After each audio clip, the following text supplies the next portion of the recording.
Hi everybody, I'm Maverick O'Malley of Jeunesse, Montréal, and I'm here with... I'm Richard Bernier, and I'll be speaking about John Henry Newman. So who is Cardinal Newman?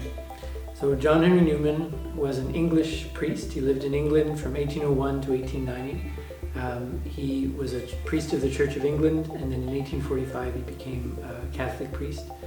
He was a beloved preacher, a beloved spiritual director, a teacher, a writer, and also a pastor, someone who cared for communities in different parts of England. How has he influenced you in your life? Well, I've been a Catholic for about 25 years or so, or more than 25 years. And when I came to the faith, it was in the midst of a major philosophical and intellectual crisis. I had all sorts of questions, and I couldn't find answers to them. And I didn't think that I would find them in Catholicism. I thought Catholicism is fine for fairy tales and nativity scenes, but it doesn't have real answers. But I happened upon John Henry Newman's autobiography, which is called Apologia Pro Vita Sua. It's a Latin title, but it's an English book. So it's his autobiography, and I read it, and I realized I didn't know anything about Catholicism. And that in fact, it was much more than I thought. It deserved the respect and attention of someone as humane and brilliant as John Henry Newman. So I feel like he's someone who has been with me from day one of my journey as a Christian. And I reread the Apologia just a couple of years ago. I reread it in Oxford, actually, which was one of his most beloved places on earth for him. So I reread it beneath the pulpit where he preached and in the garden of the house where he lived. And the passage of all those years had made no difference. It was still just as fresh as ever. So he's someone that for me represents a way of being Christian that I found deeply moving. So how can he influence today's generation? Well, I think Newman as a saint, Newman as a model, there's three things that I would really want people to remember about him. The first is that he was deeply human. He was devoted to his friends. He had portraits of his friends around the altar where he celebrated Mass. He was beloved as a preacher and as a spiritual director because he never saw people as a crowd, but as individuals. He cared for them as individuals. And there's even moments in his life when he was offered prestigious positions, but he refused them because he wanted to care for the people that he was sent among.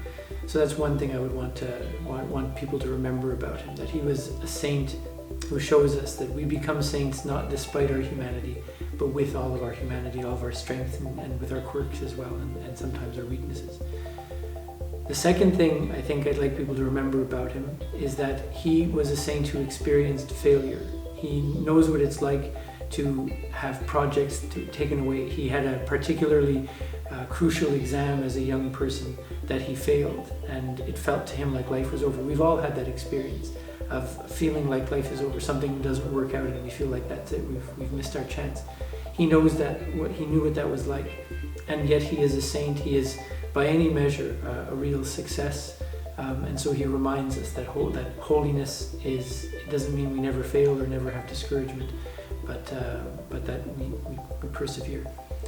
And then the third thing that I cherish about Newman is that he was very balanced.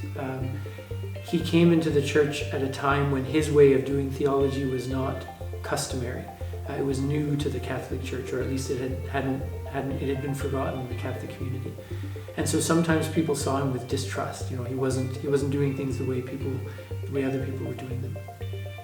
But he was a great intellectual who had no difficulty caring for people in a simple way. He was someone who sacrificed a lot in order to be in communion with the Bishop of Rome, with the Pope, to become a Catholic.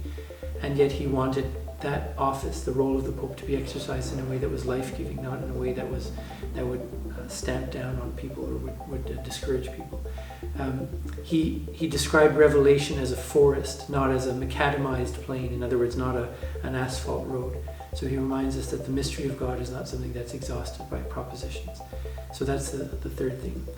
So why is Newman valuable for us? Why is Newman inspiring for us? He was human, a good friend. He knew what failure was, and he also was very balanced and lived a life of discernment and doubt and perseverance in the face of those decisions. Well, thank you so much. Thank you for making me know who Newman is. You're welcome. All right.